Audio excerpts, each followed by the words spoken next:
Howdy ho, and welcome to Cast That Movie! Exclamation point.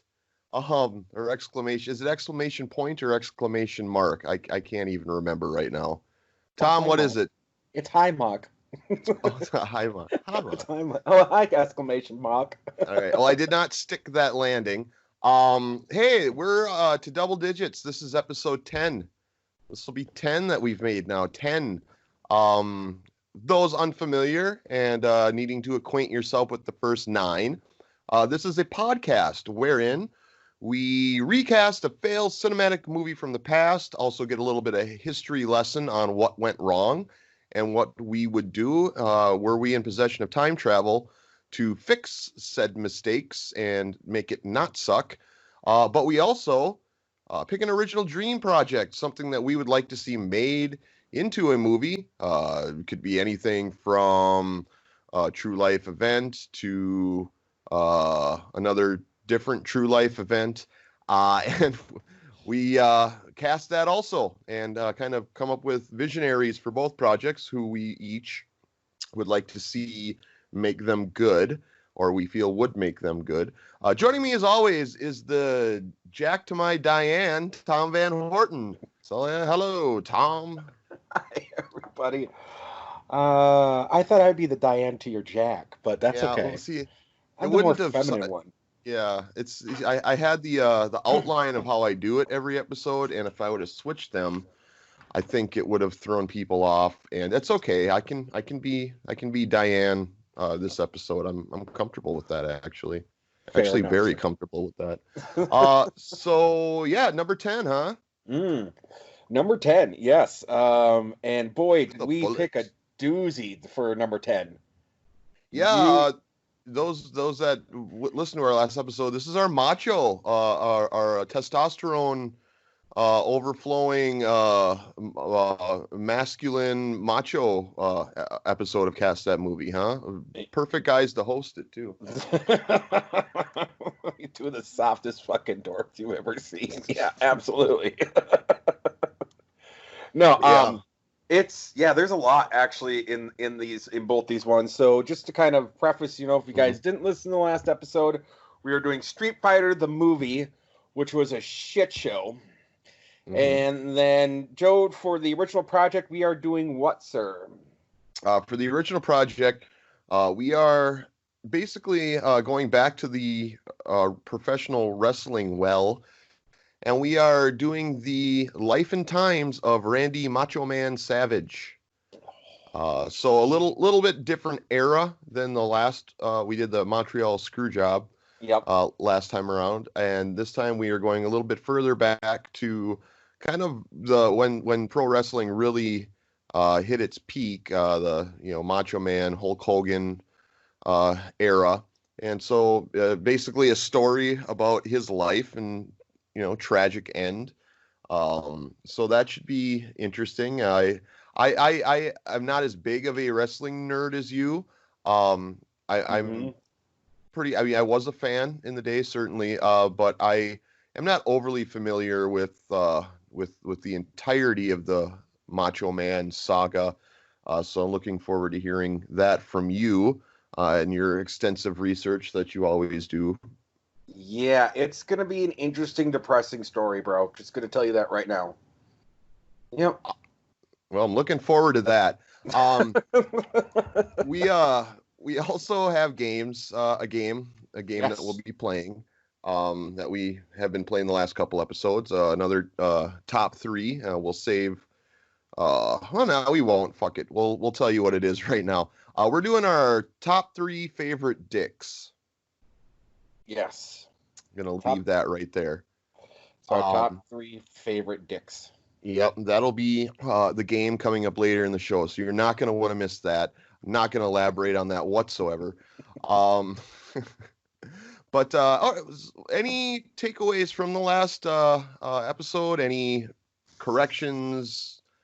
Anything of that nature that you would like to address? I will just address a few things.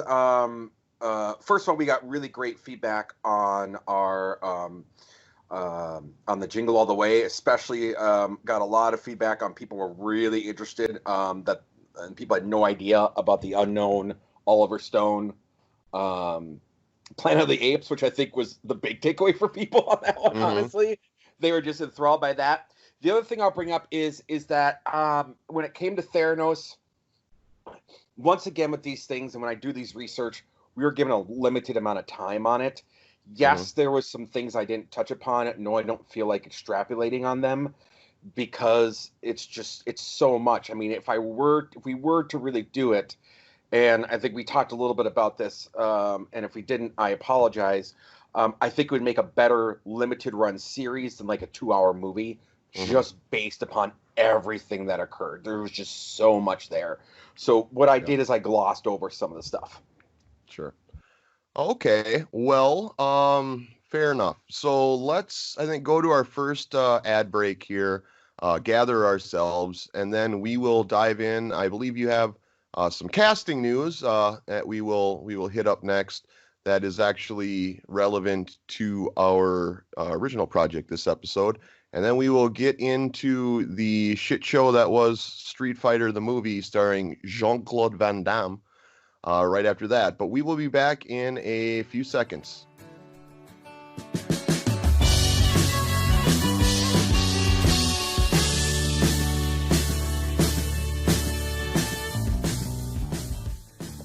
Quarantine flab got you down? I've been in the danger zone. If binging pizza and binging Netflix has your summer bod looking less than stellar, it's time to come on back to Swole Body's Gym in Santa Monica for our reopening Shredathon. You can't let anyone walk all over you, or everybody will walk all over you. Maintain a 6-foot distance from your fellow gym members as you work on restoring the hiss in your twin pythons. Oh, yeah? Rules? Well, rules are made to be broken, and your neck could be broken. Join now for the introductory rate of only $274 a month, and watch as that spare tire burns away into a chiseled slab of man muscle. I've been loving music all my life. That's Swole Body's Gym in Santa Monica, where gains get got. The place, the whole world, Jupiter, Saturn, Venus, or anywhere else is waiting for to reopen. Have faith that fate will find you, and may you rain like falling stars on clear December days. And welcome back to Cast That Movie! So let's get into some casting news, shall we? I kind of teased it before, but our casting news is got a direct correlation to our original project. Tom, what is our casting news for this episode? Well, we have an update to a project, a Netflix project that's kind of been in limbo for going on almost 2 years, which is the Hulk Hogan biopic. So there's only a couple names attached to this right now, which is Chris Hemsworth. Chris Hemsworth is going to play Hulk Hogan. Now, before we even discuss how we feel about it, I want to say we didn't discuss this ahead of time, but certainly we're not casting Chris Hemsworth as our Hulk Hogan, right? I mean... Correct. Okay, fair I enough. didn't, at least. You may have, I did not. No. I did not. I like Chris Hemsworth and all, but I did not. Go ahead, though. Go ahead. I know he's one of your favorite. Well, there hasn't been a lot of updates on this, but Chris Hemsworth has been on this since February of 2019. And in April of this year, the project's been working on since like 2018, 2019. They got Chris Hemsworth on. Well, now who's working on it is Todd Phillips, who just got done with The Joker. And Eric Bischoff is also attached to the writing for it. So now Chris said, look, I haven't read the script yet. I know very little about it. It's sort of in process, but I'm just fascinated by that world. And so when this is done, I am all in. Interesting. Yes. So the script is also going to have co-written by Joker writer Scott Silver and Stronger scribe John Polano. So, but we could be waiting a while. But yeah, they got Todd Phillips now. They got basically the writing crew, and they got Chris Hemsworth on board now. Hmm. So what are your thoughts then on Chris Hemsworth as Hulk Hogan? I don't like it, honestly. Mm. I think, truthfully, Chris Hemsworth's too pretty. Can I just be very honest? Hulk Hogan was a beast of a specimen, but he was also, part of his charisma was that he could have been anybody. He Yeah. looked like anybody off the fucking street that just went and shredded themselves and became a fucking star. Right. Yeah, I am a little bit not enthusiastic about that either. I mean, you're right. I am a Chris Hemsworth fan. Um, yeah, the good looks factor I'm not as worried about because you get that handlebar mustache and you shave off his dome and just leave him with his little, you know, the Hulk. Everybody knows the Hulk Hogan look. That's gonna ug up whoever you have in that role to some extent. Yep. You'll see that with my pick on Hogan. You'll see that you're going to be ugging someone up. Yep. Yeah, me as well. So yeah, but I don't know. I am not convinced on that. And here's something I want to say because we'll come up with it too when we get to the original story. Hulk Hogan's reason why part of what I wanted to do with the original story and why I'll be the first one to say that I prompted and asked for your approval for us to do the Macho Man story was I found his way more interesting than Hulk Hogan.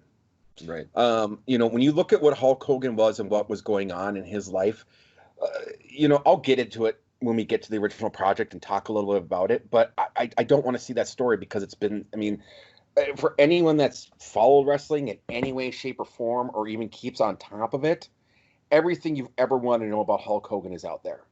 Yeah. And with Macho Man, there is a lot of mystique around what was going on with him. Not to mention, he was just a better character and wrestler. I thought so as well. Yeah. So yeah. Okay. Well, neither of us are too high on Chris Hemsworth, but I've been surprised before, so we shall see if it even ever gets made. It sounds like they're a ways out from that yet anyway. So, okay, well, let's move on then to our recast. As we said earlier, we're doing 1994's Street Fighter based on the Capcom video game. Tom, what went wrong here? I know this movie didn't do terrible, right? But it's awful. And I think the expectations were higher. I know stateside, I believe it did far less than Mortal Kombat. I think they were released on this during the same year. So what went wrong? Why was it a heaping pile of trash? So I'm gonna start at the end, because you kind of already talked about it. So, excuse me.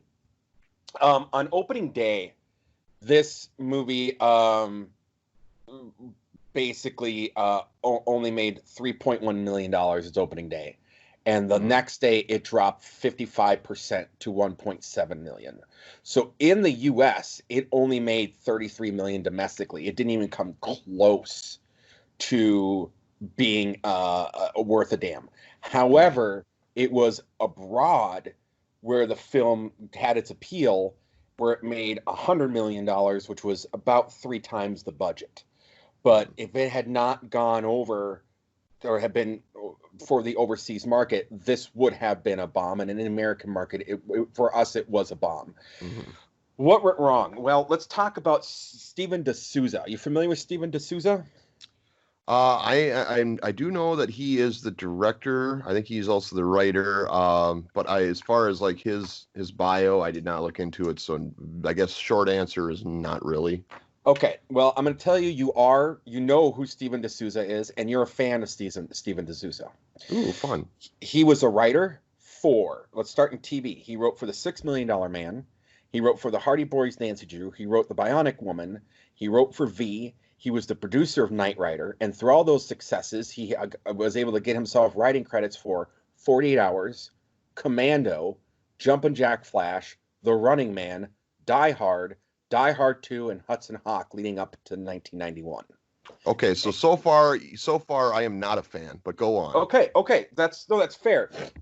But he was the guy for action, right? I mean, you got to admit, Commando for all of its whatever, and Die Hard 1 for all of its whatever, the writing for them was not terrible, at least in my mind, for being movie action movies. Well, so usually when someone goes from becoming a writer to a director, there's someone else that's involved. And this person was Edward Pressman, who was a producer who was known for finding Wolfgang Peterson and Terrence Malick. And he yes, I know those two names, yes. Yep. And I am fans of both. Okay. So Edward Pressman felt that D'Souza was at this point where he was ready to make the leap from writing to directing. Mm-hmm. And when Pressman had heard that in the 1993 that Capcom wanted to make Street Fighter into an American action franchise, not just a single movie. This was supposed to be a franchise. He was like, I got the guy to do it. And so Pressman pitched it and said, I'm going to have the guy that did Die Hard and Running Man and all this stuff. And Capcom was all about it because the one thing that Capcom didn't want, which it should have been, was a tournament movie. They wanted what they got, which was Guile. This was all from the very beginning, who was a side character in the video game, who would be a wisecracking G.I. Joe type, according to Capcom, and would be going on a global conflict to fight Bison, who's the villain of the comic, or of the video game. Mm-hmm. And Capcom right away said, we want Jean-Claude Van Damme, the muscles from Brussels, to be the American hero. So the blue-eyed, blonde-haired American hero. That was all in. So then, of course, Raul Julia's name came up because he had clout. For whatever reason, Raul Julia was going to be this character, and then they wanted all the other characters in the video game. And D'Souza right away said, we can't do that. And he came up with a really wonderful analogy. He said, name me the 7 dwarves. And no one in the pitch could name all 7 of the 7 dwarves. And he said, there's a reason for 7 dwarves. There's a reason for 7 wonders of the world. There's a reason why it's the Magnificent 7, which is a remake of the Japanese movie The Samurai, the 7 Samurai.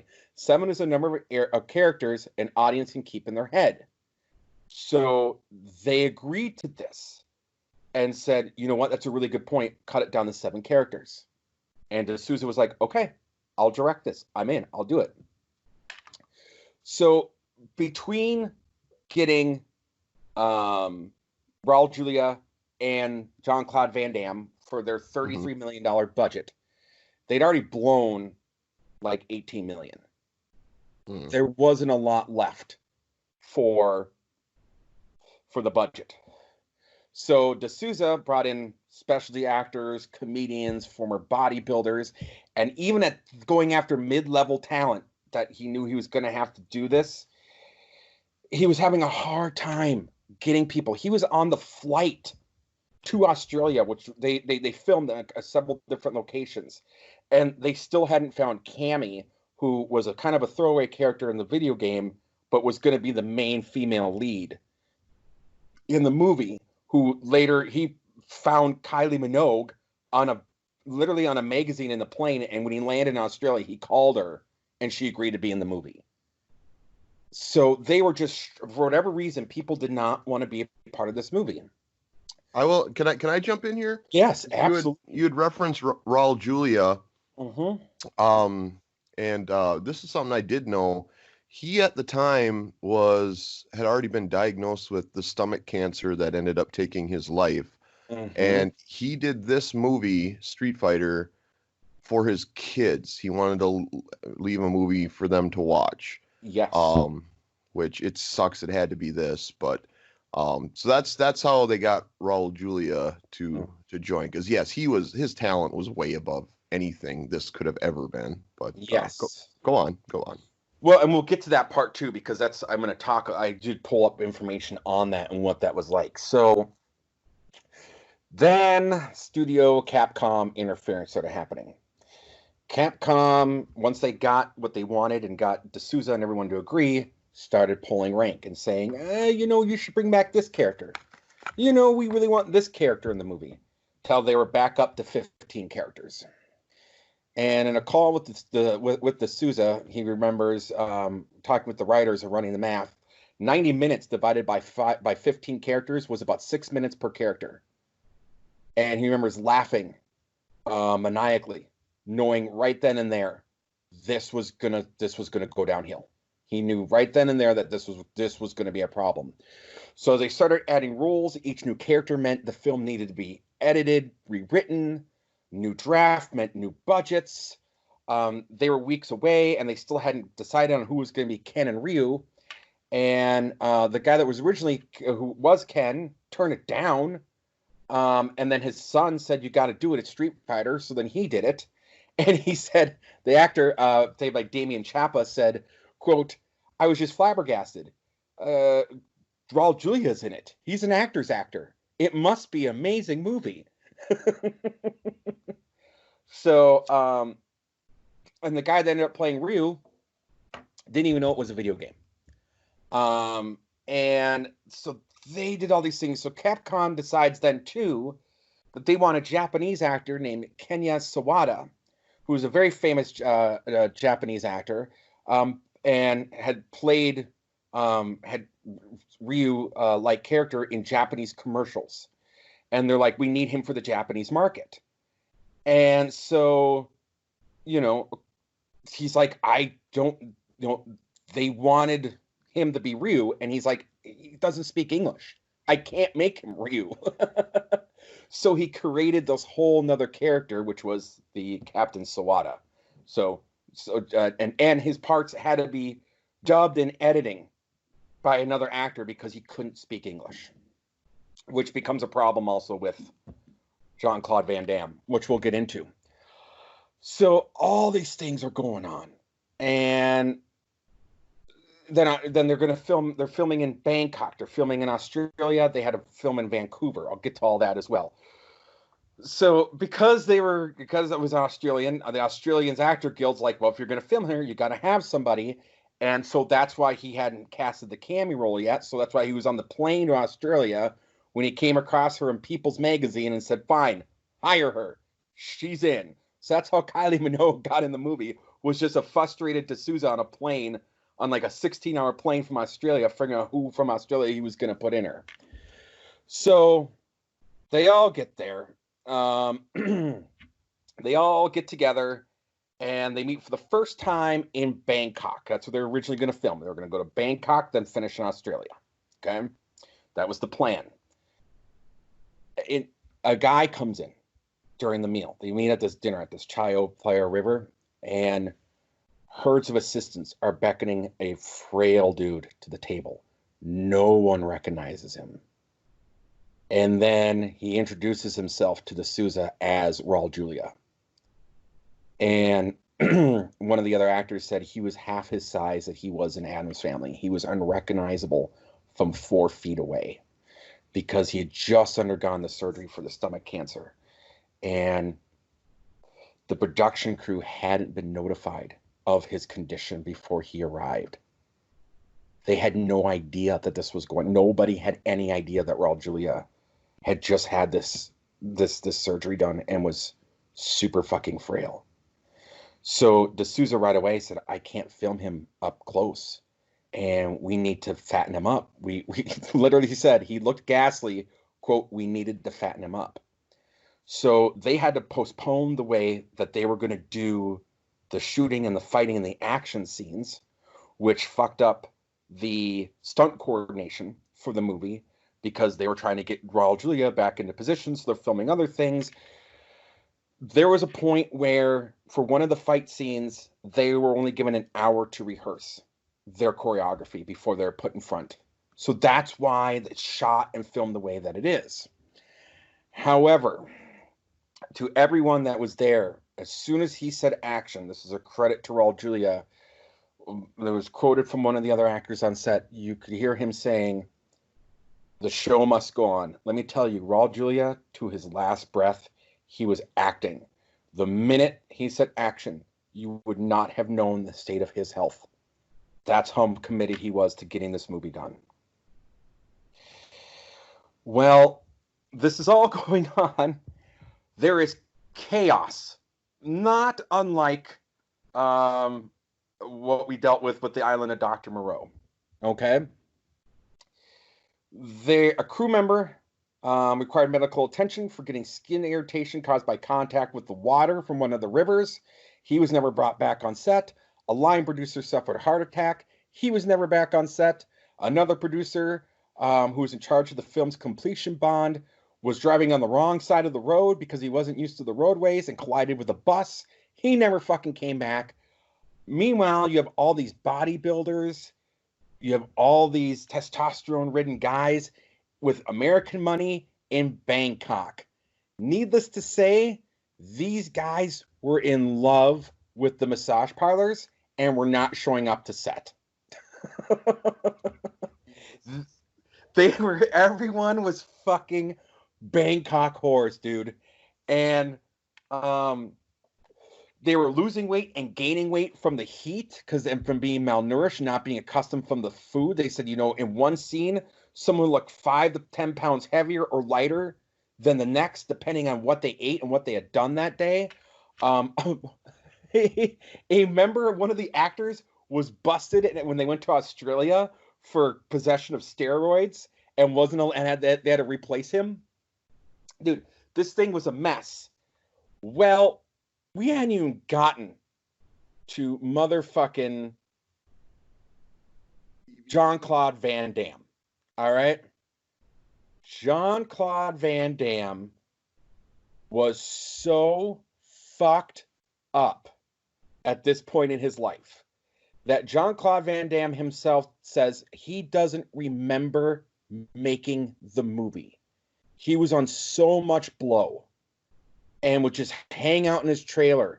And, there'd be shots that he'd be at 7 o'clock and he'd be hungover and fucked up from partying the night before with Kylie Minogue. He admitted years later that he had an extramarital affair with her constantly while this was being filmed.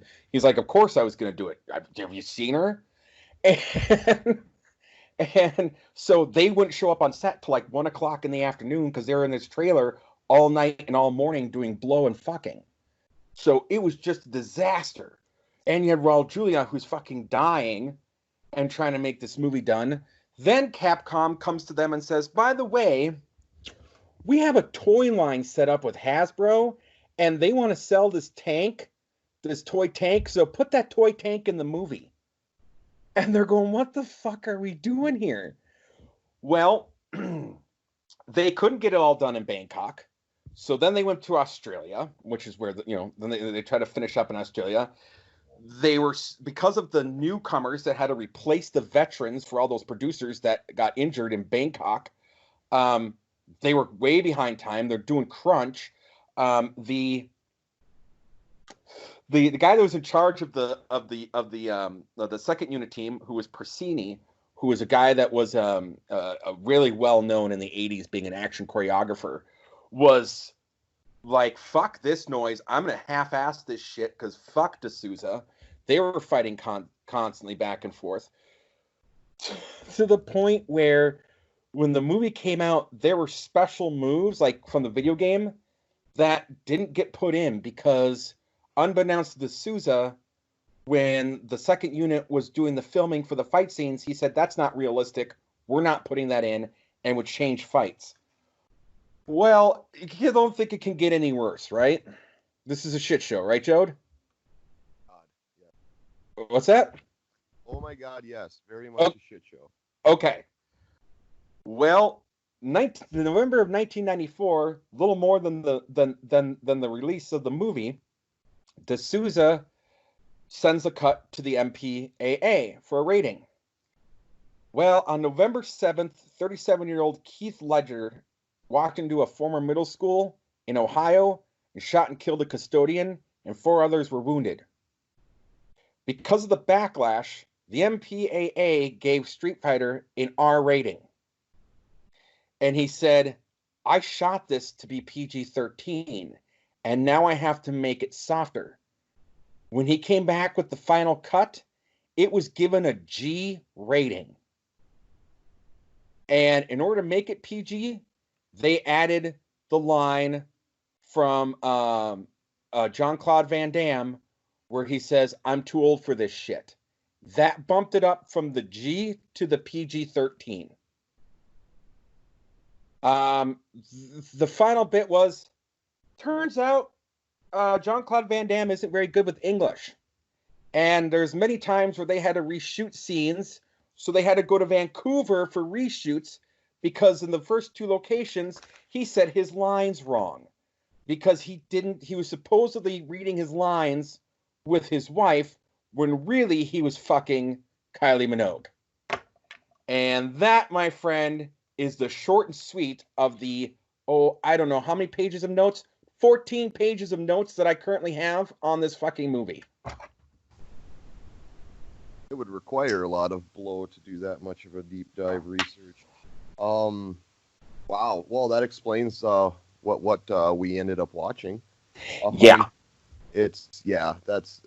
not surprised there was that much turmoil, and I mean, it looked like a movie that a video game company would try to, push product into. Okay. Well, let's upon digesting all of that, let's talk about what we would do different if we could go back in time. And obviously we would have to get Capcom off our backs, I think would be the number one goal to try to correct this mess. But let's start with who would be the visionary. It sounds like this dude's hands were tied from the get-go. So it's hard to fault him. It's hard to fault anybody involved except maybe JCVD. But let's start with that. Who would you have steer this ship on the correct course instead of where it ended up? So for me, right away, I would have made this a tournament movie, right? Mm-hmm. I would. Okay. So this is why, when we talked about, who we were going to put in it, why I picked Ken, Ryu, Chun-Li, Bison, and we picked Guile because we have to replace Guile, obviously. Mm-hmm. But Ken and Ryu are really the mainstays, and Ryu especially is the main character for fucking Street Fighter. Has been forever, ever, right? So in my visionary, in my world, there's the way that I would kind of like this to go would be this director's 1994 film as well, which was Surviving the Game, if you're familiar with that. With Ice-T and John C. McGinley, where they are basically hunting. It's one of those hunting humans for sport movies. Sure. Yes, I'm not familiar with it, but it's a genre that is interesting. It is a genre that is interesting. This director also did Juice, Demon Knight, Bulletproof, Blind Faith, Bones, has directed episodes of Law and Order, has done The Wire, Third Watch, ER, Lincoln Heights, Dexter, The Walking Dead, Bosch, House of Cards. I am picking Ernest R. Dickerson. Never heard of him, but that's definitely a great resume. So I went in a very different direction. So here's my thought on Street Fighter and basically 90s action movies in general is 1994, they didn't know how to make like an epic action movie like some. I would say, even I thought Mortal Kombat was much better than Street Fighter. But even that, looking back, is quite cheesy. I don't think you can escape. Yeah, I don't think you can escape the cheesiness. You're gonna have that. I think that's gonna come with the genre. However, you can have good fight scenes, and I think that's really all this needed was, and it sorely lacked, was the one imperative: good fight scenes. I agree. I picked a director. And not a lot of people know this guy is actually a director. He's far more known for his acting. But I picked a director who would definitely come up with creative, fun fight scenes, and that is one Jackie Chan. Ooh, yes, I knew he was a director. Absolutely. And I love it. I love it. Yes. Okay. All And right. I would also say that, like, as far as what the movie would be, I think you're looking for more of a serious tone. Mine would be less that, because Jackie Chan is, usually got at least a little humor mixed in. Absolutely. But I would agree with you on it being more like a tournament style. And thus and so, all of my picks for the 5 roles we're picking, none of them would be like the star. They're all, and none of them are A-list talent. It would be very much kind of in the B realm, because I don't think you need more than that if it's a good Street Fighter movie. And they all do have, except one, martial arts training. So I will start with my Guile, who is the Yes. one that does not have martial arts training. When Okay. I see Guile, I see the flat top, I see the blonde hair, I see, the all-American look. I went with Brian Bosworth. Ooh, okay. Brian Bosworth. Okay. I, I love me some B, C grade fucking martial arts movies. Boy, howdy do you. Oh boy, howdy do I.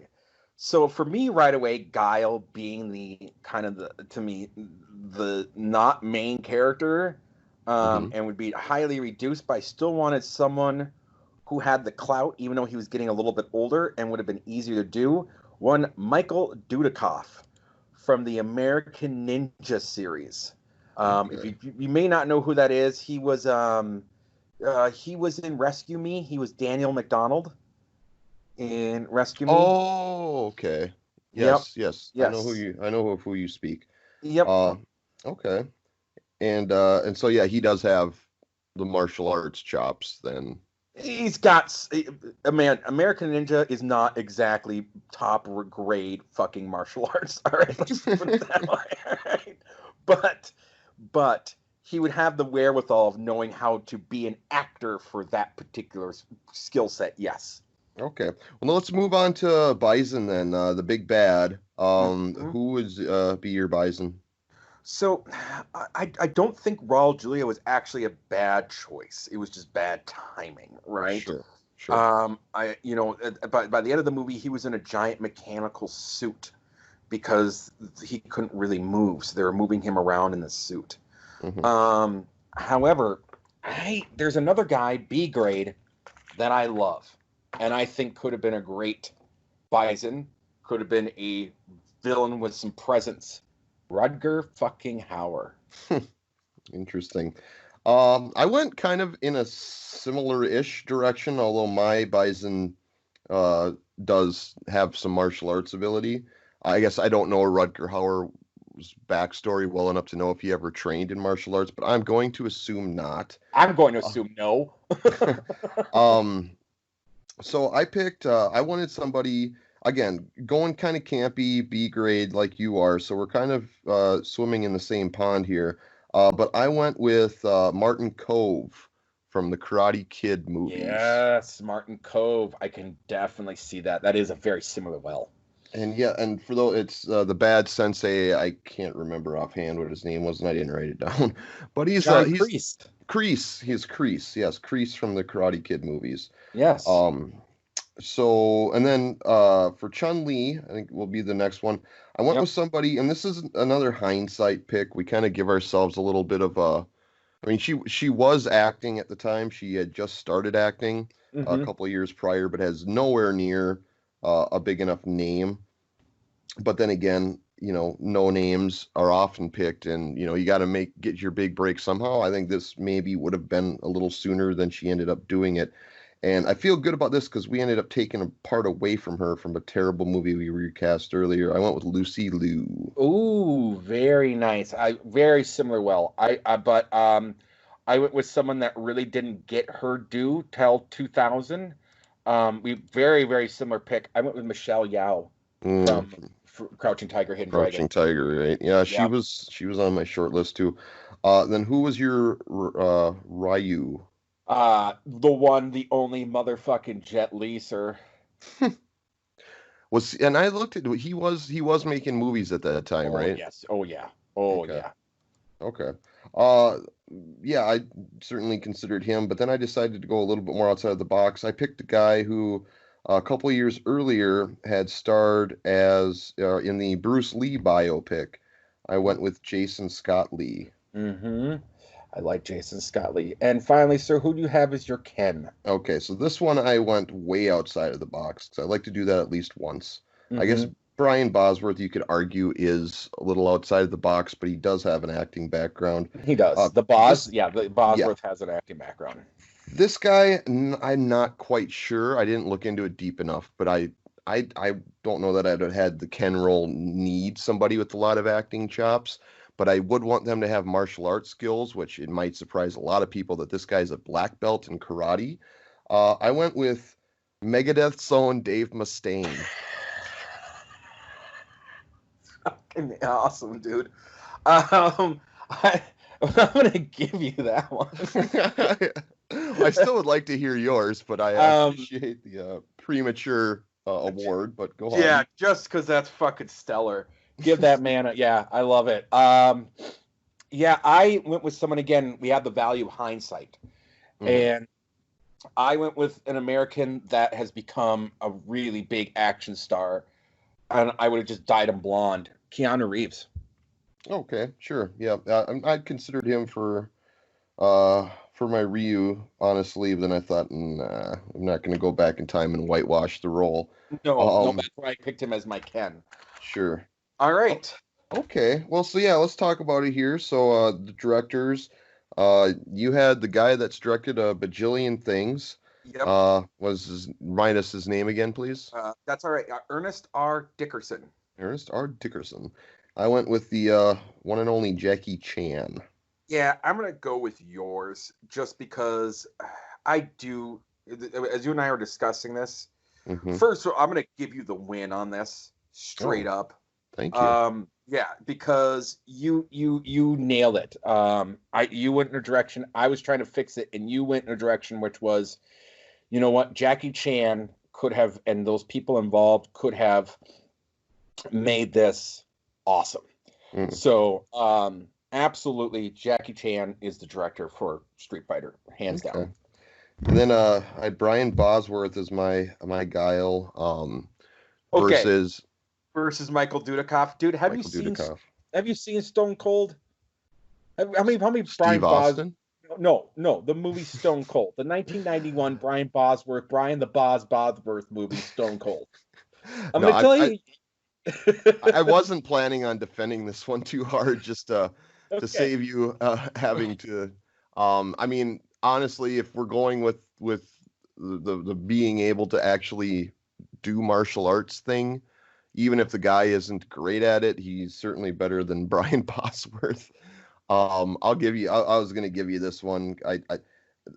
It went off looks, honestly. Absolutely. I'm just gonna say, do yourself a favor. It's on Amazon. Watch the riff tracks of Stone Cold, which was Brian Bosworth's first movie, where he plays a dual role of Joe Huff and John Stone, where he plays an undercover cop going as a biker, and it's Brian Bosworth infiltrating a biker gang, dude.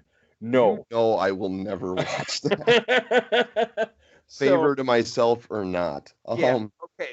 Then my point is, yes, I could have put I think a cartoon cardboard cutout, and I would have beaten your Brian Bosworth. That's how much I feel about the boss, dude. All right, fair enough. Bison, I got good old Marty Cove. Mm-hmm. And I got Rutger Hauer. Yeah. I'm gonna. Oh, God.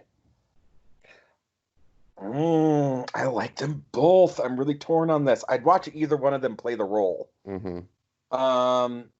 I'll give you this one because I'll bring back Rutger Hauer for another one. Saving him for some. Yeah, you don't really want to spend Rutger Hauer on this role. No, I really. Martin Cove, it's perfect. Yeah, because I can't think of any other role we'd ever even think of putting him in. Mm-hmm. Absolutely. So Chun-Li, then I had Lucy Liu, you had Michelle Yeoh. I don't know how we don't just say that's a push because That is absolutely a push. It's the same yeah, fucking bill. Yeah, they're 100%. they're both capable. They both have the look. Uh, Yeah. they're both talented. I don't see one being better than the other. Oh, yeah. Ryu, I got the Jason Scott Lee, um, and I have Jet Li. Jet Li. Oh, that's a tough one. Because Jet Li would be good, but here's the thing: he's the only one with real martial arts in the entire fucking movie. So is he being wasted for the role? You know what I mean? You mean you know, in your movie? I'm just saying. I'm looking at both. I'm kind of looking at both movies, right? Mm-hmm. And I'm going. Jet Li is like out of everyone's caliber of all these movies. I mean, Right. we're going with Martin Kove as your Bison, and in our movie Ryu, Jet Li versus Marty Kove. I don't think so, dude. I don't think I want to see that. All right. Well, I'll take the win on that one Yeah, then. take the win on that, dude. Take the And win on that. we've already established that you're giving me Dave Mustaine as Ken. Yeah, I'm giving you Dave Mustaine. Jesus, dude, that's Yeah. brilliant.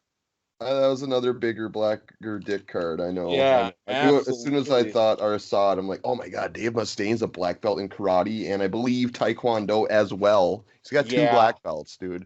Yeah, Just absolutely. get him enough acting ability. I mean, a little more than Howie Long in that terrible John Travolta movie. You know, just slightly more than that, and you're fine. Oh God, brilliant, dude. All right, well that's Street Fighter. I say we take a break and we come back and we got our we're gonna play our game. We're gonna each reveal our top 3 dicks. Top 3 dick. Hang on, let me get my pants off for the game. Yep, you're gonna definitely want it for our top 3 dicks. All right, we'll be back here in a minute to cast that movie.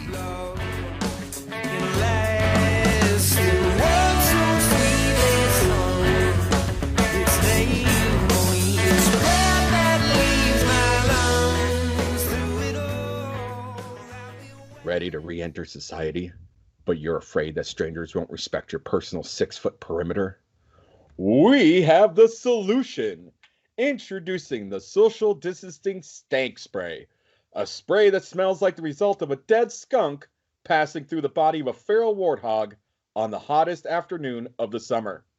One spritz, and strangers will be giving you the widest berth you've ever experienced, all while staring at you with judgment and disgust. But no worries. They won't have any idea that you're under our exclusive state-of-the-art gas mask that'll keep the foul stench away from your nostrils. So pick up some social distancing stank spray with companion gas mask today, and never worry about a stranger getting up in your grill ever again.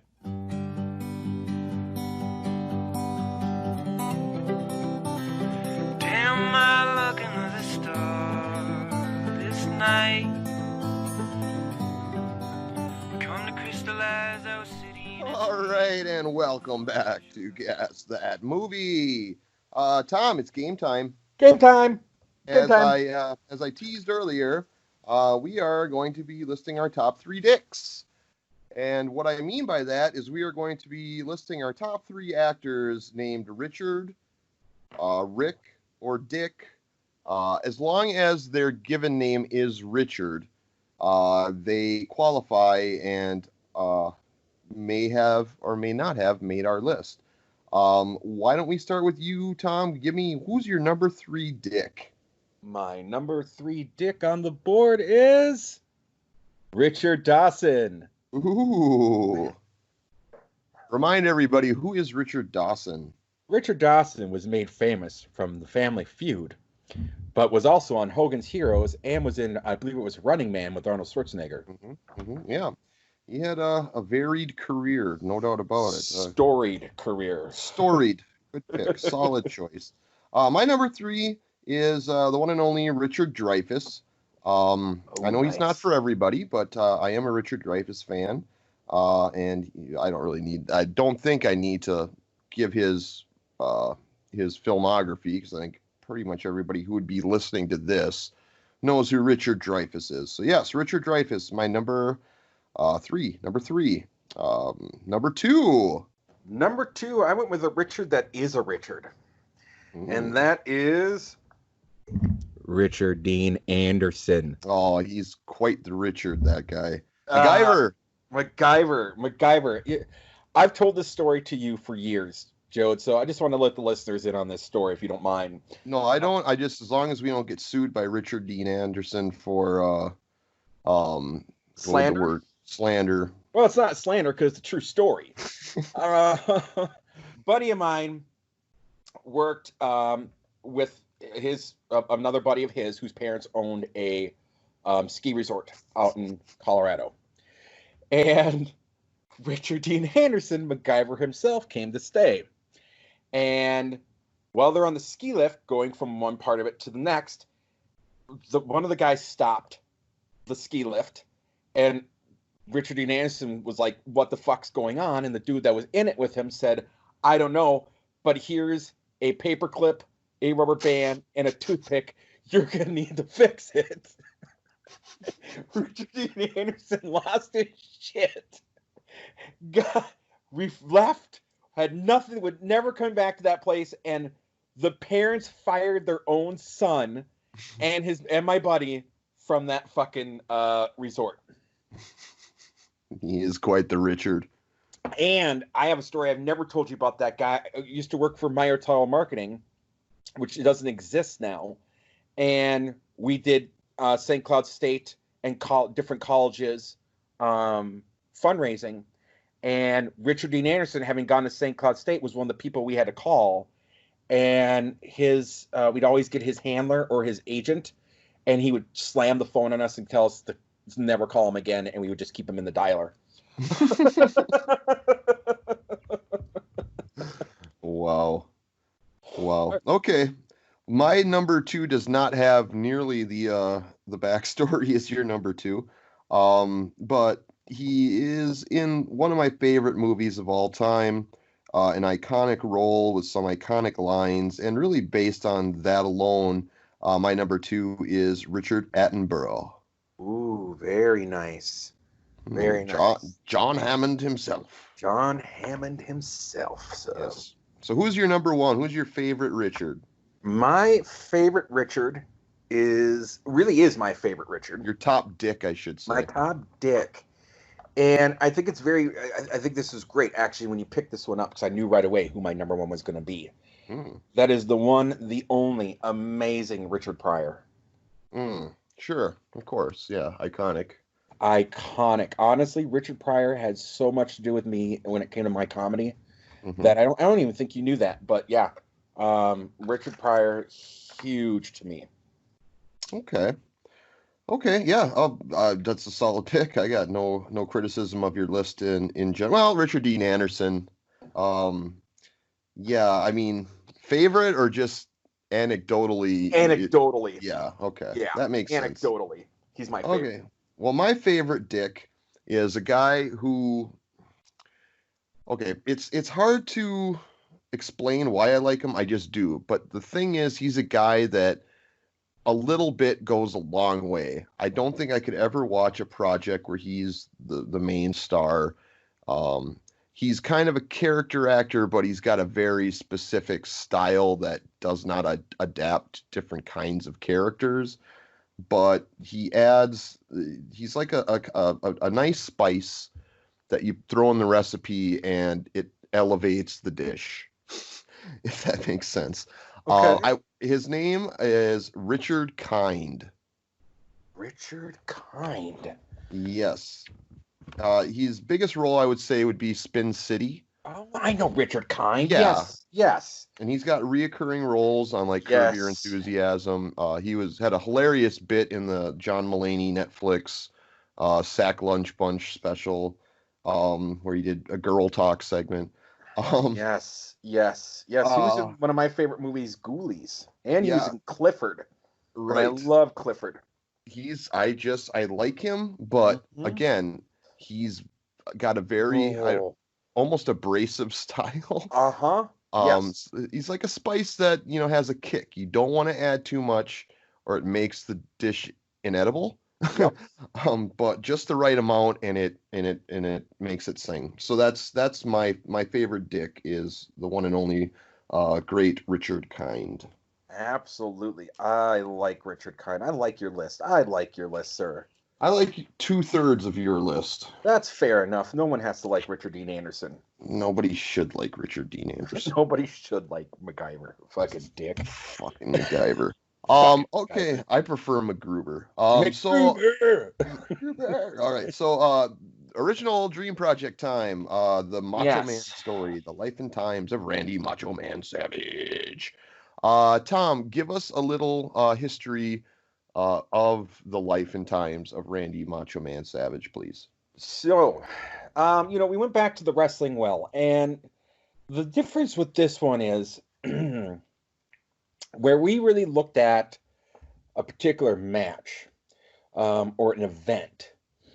I really, and we talked a little bit about this, and as I said, I'm not interested in the Hulk Hogan biopic, and the reason for it is that in the wrestling world, you have people that are called politickers, okay? Mm-hmm. And these are people that are in the back and they're constantly gnawing at everyone's ear and, they're kind of running things and using their clout. Mm-hmm. Now, Macho Man Randy Savage's story, and I don't know, do you watch Dark Side of the Ring at all? I saw the first season. Wait, that's the one on True TV, right? Yes. Vice. Yeah. Well, Vice. The Vice. Oh, Yep. Viceland or whatever. Yep. Yeah. Yep. Yeah. I did see the first season of that. I think all of it. I know I saw the Montreal Screwjob episode and a Okay. couple others. I don't recall one that was Macho Man centered, so maybe that's the season I haven't seen yet. Okay. There is one, and it's called The Match Made in Heaven. Mm-hmm. And it is a depressing story, dude. But I'll get into that. Let's talk about what Randy's real name was, Randy Poffalo. Mm-hmm. And Randy Poffalo actually was signed by the St. Louis Cardinals as a catcher right outside of high school. Mm. He was placed in the minor leagues to develop, where he played as an outfielder in the St. Louis Cardinals and the Cincinnati Reds farm systems. He was 18 when he started playing minor league baseball. Mm-hmm. One of his teammates, who was Larry Herdon. Well, Savage would swing a bat into a car tire as a regular training exercise in order to strengthen his hands and make sure he utilized his legs during swings. The technique was so effective that Herdon adopted it and used it in his own career as a baseball coach. However, Savage injured his right throwing arm at a collision in home plate, and he learned how to throw with his left arm instead. His final season was in 1974, when he played for the Tampa Tarpons. He played 289 games in 4 minor league seasons, batting 2.45. 2.245. Yeah, 0.25. I'm sorry, 245 batting It's average. 254. It's 254. 254 batting average. That's With not 16 terrible. with 16 home runs and 129 RBIs. And it's RBI. Runs batted in. Yeah, runs batted in. Sorry. All right. No, you're fine. So how did he get to wrestling? Well, he first broke into wrestling in 1973 during the fall and winter of the baseball offseason. His first wrestling character was the Spider. And was kind of oh yeah, and was a spider gonna get you. The spider gonna get you. And it was similar to Spider-Man. He later took the name Randy Savage at the suggestion of his longtime friend and trainer, Terry the Goose Stevens. And he was booked by Ole Anderson, who's still in the goddamn business, who said that the name Poffo didn't fit someone who wrestled like a savage. So the Macho Man name came after his mother read a Reader's Digest article predicting that the phrase Macho Man would become the next big term in the 70s. So was this pre or post Village People? That's a great question. I don't know. 1973 That'd be pre. That'd be pre. Yeah, that'd probably be pre. So he eventually decided that he liked wrestling more than baseball and became a full-time wrestler working with his brother and father. And it wasn't until then he started working for some other promotions. He eventually got into the WWF, where most people know him. Okay. So Savage's first appearance was on Tuesday Night Titans, and it featured several managers: Bobby Heenan, Jimmy Hart, Classy Freddie Blassie, all wanting to get Savage to be with them, and he declines their offer and brings up Miss Elizabeth. The gimmick was he was a crazed, egomaniacal bully who mistreated Miss Elizabeth and threatened anyone who looked at her. This is where the story gets dark. Is it art imitating life, or is it life imitating art? Macho Man and Miss Elizabeth she was a TV announcer, and they fell in love and got married only after 6 months of being together. On screen, Savage was paranoid, overprotective, and a jealous partner, and would threaten anyone that looked at her.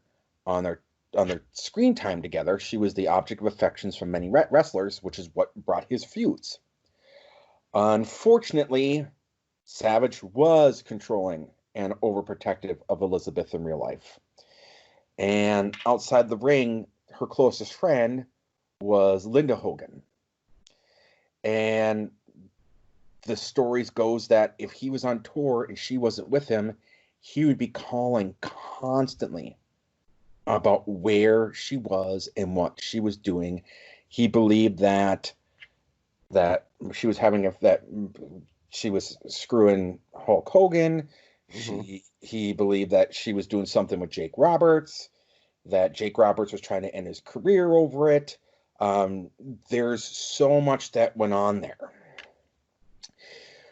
The other dark story is that you have to touch upon this is a rumor. Don't know if it's true or not, but it's going to be part of the story. Sure. Vince McMahon has been known to forgive a lot of wrestlers over the years. But the one person he never invited back to the WWF ever and tried to keep out of the Hall of Fame forever was Macho Man Randy Savage. The belief is that at some point when Elizabeth and Macho Man were on the rocks, he was sleeping with a then underage Stephanie McMahon. Well, that would do it. That would do it. Also, we need to know that he was on roids and coked up constantly. Yes. And, he was a figure that was bigger than life. And what people think the appeal of him was that even though he was a dick to Miss Elizabeth, he was faithful. And in the 70s and 80s, that was the push that everyone was giving him. Well, that's what made Macho Man like, well, he's a dick, but oh God, he's this and blah, blah, blah. And if you remember, he was heel and was mean to her and then was with Miss Sherry, which is why we're booking Miss Sherry. And then he came back. They had like a Rocky moment with Miss Elizabeth and they had a fake wedding. They had an on-screen wedding, I should say, even though they'd already been married for years prior. Well, when she left Macho Man, she was eventually having an affair with another wrestler who was Lex Luger. And Lex Luger had his own family. And Lex Luger left his wife and his family, and she left Macho Man. And in Elizabeth's story, it gets really depressing because Lex Luger was also abusive to her. As is brought up, there was a time where she had to file, or she had charges and dropped them because she had bruises and cuts and shit all over her. She ended up ODing and had gotten into this drug lifestyle, and in large quantities that some of these 300-pound wrestlers would take, she was matching them on the pill popping and the drinking, Mm-hmm. and ended up passing away at Lex Luger's house. Macho Man would never forgive Lex Luger for that. He never did. He did end up marrying a woman by the name of Barbara Lynn, who was in 2000, I think it was in 2003, who was actually a high school sweetheart of his that he kept in touch with over the years. Mm-hmm. Macho Man's life, he went on to become a rapper, which I would love to see that done, is his rap album. And he eventually suffered a heart attack, crashing his vehicle into a tree and passing away. He left no children. Mm-hmm. So that is the long and short of the Macho Man story. Sure. There is tons and tons and tons and tons of anecdotal stories that could be thrown in there. But the reason why I wanted to do this one is because pro wrestling to me is a tragic career Mm-hmm. and industry.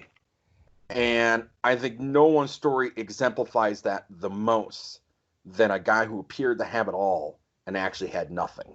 And I think that's why I wanted to see this made into a movie. That's understandable. Now, I will say, as you were describing this, like a bell went off or whatever, and yes, I did see that Dark Side of the Ring, because all the events, I just, for some reason, I don't know why, but at the time when you asked me, I didn't think I had, but I realized quickly that I had because of the Lex Luger thing and Elizabeth's drug problem and how she ended up dying and all these affairs. Yeah, it's a downer. It's a downer, man. It's a downer. So I'll start then with my director, visionary, blah, blah, blah. I wanted somebody that could do gritty. That's kind of got a guerrilla style of filming. I think that would add well to the ring action, but can also do legit serious drama when it calls for it. I went with a director by the name of Peter Berg. Okay. Best known probably for Friday Night Lights. Yes. Lone Survivor. A couple of the films, The Kingdom, I believe, another one he made.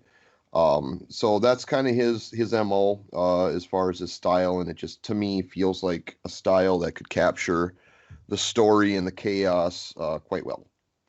I like that pick. I don't think we were too far off. I went for someone that I felt could do some action, but to me, this is really, a really depressing character story as well. Mm-hmm. And I picked someone that I felt could do something like that. And I will admit, I got the inspiration from our previous movie because I picked someone who was in one of his movies. I picked Ang Lee. Oh, okay. I considered him, actually. And yeah, Ang Lee's, director of Crouching Tiger, Hidden Dragon, speaking of that movie. Mm-hmm. And then you go all the way to director also of Brokeback Mountain. I mean, yeah. Exactly. He can definitely run the gamut. There's really nothing he can't do. Mm-hmm. So, okay, well, yeah, good choice there. So then the big draw, then who do you have as your Macho Man? I got a bit of a feeling it's distinctly possible we picked the same person, but I'm going to let you tell me. I don't know. I thought maybe. Did you pick another pro wrestler? No. Okay, then no, we didn't. Okay. Because I picked a guy that was a pro wrestler and has made his way in the movies and has done very well with it, not quite to the level of The Rock. I picked Dave Bautista. Yeah, I considered him actually. I did go another route, but yeah, he was on my short list, I'll say. So no, I did not pick him. I did pick an actor that's in very good shape, although he would need to bulk up a bit. And I'm not gonna lie, my main thrust for picking this guy was the fact he can do an incredible Macho Man impression. Like it's well known. There's a lot of video of it. If you want to check it out on YouTube. I went with Joe Manganiello. Yes, he was on my short list. Yes. Best known best Yeah. known to listeners, best known to for Magic Mike and True Blood. Yep. So yeah, my worry with him is his acting chops. I mean, he's obviously a serviceable actor. Can he do a hardcore role like this? I don't know. But yeah, that's who I ultimately ended up going with. Yes. Interesting. Yes, he was definitely on my short list. So who do you have as your Hulk Hogan then, sir? So for my Hulk Hogan, I did go the direction that you did with your Macho Man in picking a former. Well, I don't know if he's exactly former, but a somebody with a pro wrestling background, Okay. but also an acting background as well. I went with John Cena.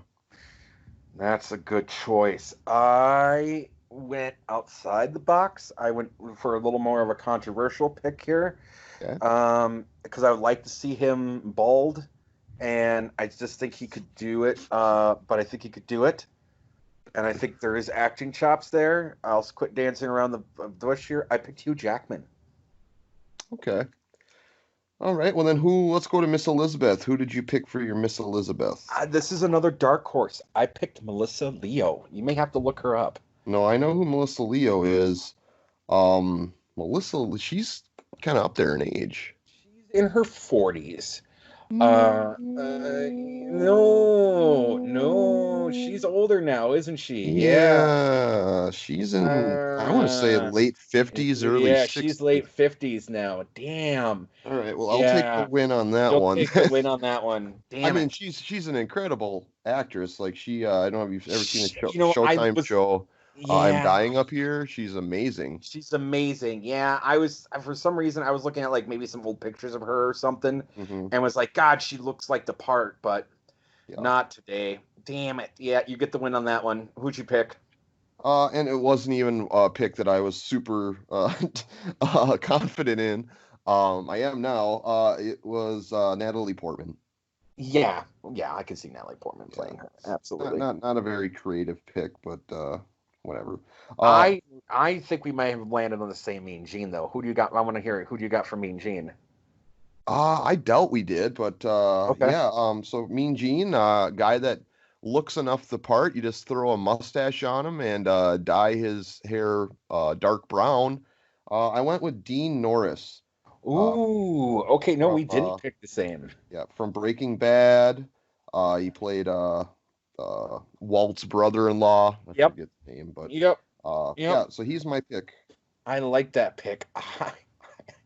I went with Mark Ruffalo. Put a ball cap on him, put a stash on him. I think you got Mean Gene. Okay. We'll talk about that later. All right. Scary Sherry. Who we got for Scary Sherry? Scary Sherry. This was another tough one of mine. Who do you? Let me. I want to hear yours first because we may have landed on the same person. Yeah, maybe. It was also tough for me. Eventually, I wanted some distinctive facial features. Where she has very high cheeks. Does Sherry? So I went with Olivia Wilde. We did land on the same one. Oh, for real? Yeah, for real. Yeah. That's awesome. Yeah. Yeah. Yeah. Second time I picked her. Last time was as a director. Yes, it was. But yeah, I think that's crazy, but maybe not really, because again, there's a similarity in look there, and there's a lot of similarities there. Yeah, absolutely. Yeah. There was no one else on my list. Yeah, I'm ultimately not surprised. All right, so let's talk about it here. So director, I had Peter Berg. And I had Ang Lee. Yeah. God, that's a tough one. They're both really qualified and would, I think, put out a really good product. You know what? You're already starting in the hole here with the Melissa Leo pick. And you only have so many to make up because we took Scary Sherry off the table. But so I'm going to be generous because it is a good pick. Because it's one of those trump cards. I mean, Ang Lee can do anything, so I'll give you that. I'd watch an Ang Lee Macho Man movie for sure. Right. Yeah. Thank you. All right, Savage. This is a tough one because your guy was on my short list. Mm-hmm. And your guy was on mine. I'll tell you my concern with why I didn't go with Bautista. Yeah, absolutely. Is the same reason that I was a little bit worried with Joe Manganiello. That name, man, that name. I know. But ultimately, I think Joe is a better actor, and I don't know if I could trust Dave to really get to the guts of some of the raw emotion. He do the anger fine, but you need more than anger to round out the character. And I know he's getting better as an actor, but he is something that's this intense and would potentially, if you got Ang Lee directing, it's gonna automatically be like award season. Yes. Like contender type stuff. That's where I decided to go with somebody who's got more pedigree. And I'm gonna tell you the reason why I didn't go with ultimately why I went with Dave and not with Joe. Let's just call him Joe. Was because Joe is actually the name that's being tossed around for Randy Savage in the Hulk Hogan biopic. Oh, for real? For real. Yes. That's the person that is like they're saying is probably going to get the Randy Savage role. So I wanted to go against the grain on that one as I was doing research for this. So I'm going to give you it because he's probably is going to end up being Randy Savage. It's interesting. Like they must have saw the same YouTube clips that I saw. Yeah, must have. That's interesting. Although that's going to be a side character in the Hulk Hogan. Correct. Biopic, but okay, fair enough. So then, speaking of Hulk Hogan, let's discuss our choices there. And I went with John Cena, of course. Yep. And I went with Hugh Jackman, and I'm going to say we should go with Hugh. Hugh's a better actor, especially again with Ang Lee. If it is going to be award season, I would trust Hugh Jackman over Cena. You're using my argument against me now. I am using your argument. Dude, did you see Cock Blockers? It wasn't good. No, fair enough. I'll give you. I can't use the argument and then like reject it the very next pick. So that's fair. Yeah, that's fine. We'll go with Hugh Jackman there. Miss Elizabeth's. We already established that I win that. One. Oh, I mean, it would be interesting to have Melissa Leo. No, don't even patronize me. So yeah, moving on. This is a Mean Gene. Now this one, Mark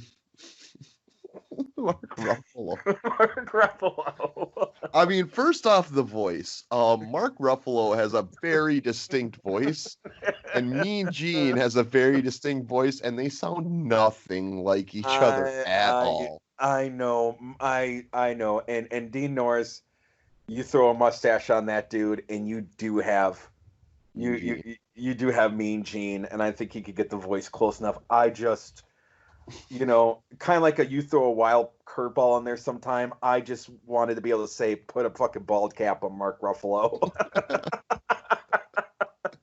So you're giving that one to me. I'm giving that one to you. Yes. Thank you. Yes. I love Mark Ruffalo. Don't get me wrong, but he's not Mean Gene Okerlund. No. All right. Well, that's done. Wow, so... you swept this fucking round, dude. This episode. Yeah. Well, it happens. You've had more success in the past, and I've had more not success in the past, and it just so happened to I don't know. My brain went to the right places or something. It did. It really did. There was some great choices this episode. How about we're gonna go to our last break, and then we have a special announcement, a couple of special announcements to make regarding what to expect on this particular podcast, and then another thing that we have coming down the pipe. So we will be back in a short bit and reveal all. Be back in a second.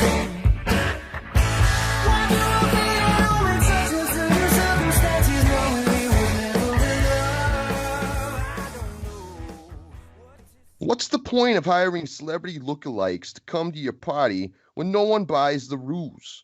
No one is going to believe you got Michael Douglas or Liza Minnelli to stop on by because you're just not that important. At John Barry Terry's D-lister looky-likeys, we source out celebrity lookalikes that your friends will totally believe to be the genuine article. They're not going to believe that's Frank Sinatra, mostly because he's friggin' dead already. But they won't look twice when they see TV's Eric Roberts perusing your appetizer trays. And while Julia Roberts is way too well known to fool anyone, literally no one remembers what Kate Gosselin looks like anymore. Add some razzle-dazzling memories to your party tonight by booking John Barry Terry's D-lister looky-likey today. Don't give me your reasons to stay. I won't be listening, babe. All right, welcome back to Cast That Movie. And before we say our goodbyes here to our 10th episode, we do have a couple announcements to make. The first announcement is we are in the process, the pre-production stage, if you will, of starting yet another podcast. This one dedicated to The Office, the television show The Office, the U.S. version. We are doing this in concert with Joseph Fremming, who you do podcasts with, the Twin Peaks podcast. What is it? You want to give the full title to that again? Yes, it is a podcast above a convenience store talking Twin Peaks. Yes, so obviously look that up, and if you're at the jodown.blog, it's there's a page there where you can check that out for all your Twin Peaks fanatics. But yes, for the Office fanatics, concept is going to be basically Joe and I are big fans of The Office. I'm an obsessive. I've seen it all the way through at least 20 to 25 times. And some episodes probably upwards of 50 to 60 times. So I'm very familiar. Each episode, we're going to go through one episode, talk about it. And Tom has never watched it. Correct. I have seen one or two episodes for like 5 minutes on TV. That's about it.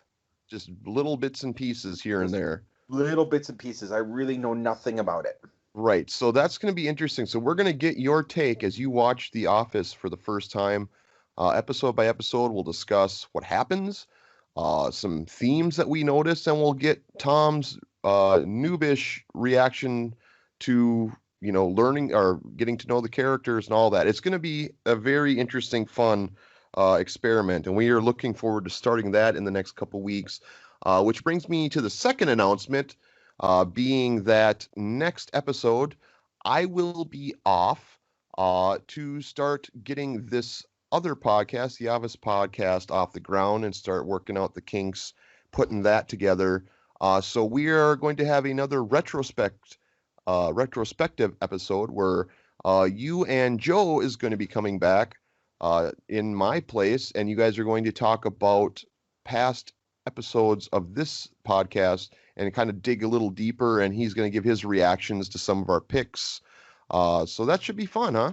Yeah, I'm really looking forward to that. Yeah, we'll do another retrospective, which is great because I wanted to do a retrospective about every 5 episodes or so. So this just works out perfectly. All right. So that's what we got on the docket here at Cast That Movie. And again, check out the jodown.blog. Find us on Facebook. Like and follow our page there. Our stuff is streaming now through Spotify and iTunes. Just look up Cast That Movie and you can find us that way. And also, we do still continue to post YouTube and SoundCloud. So we are all over the place. Yeah, we really are. We are all over. There is no reason why you are not sharing this with your friends and listening to the episodes. Correct. That is a correct statement. All right. Well, we will. I won't be back, but there will be another show in 2 weeks' time, and then I will be back for episode 12. But make sure you check out the retrospective and get some additional insight and reactions to some of our previous picks by a person who is not a standard part of the show. That's always fun to get an outsider's take on our takes. Until then, I am Joad McDougall. He is Tom Van Horton. And have a good one. We'll catch you next time. Bye. Bye.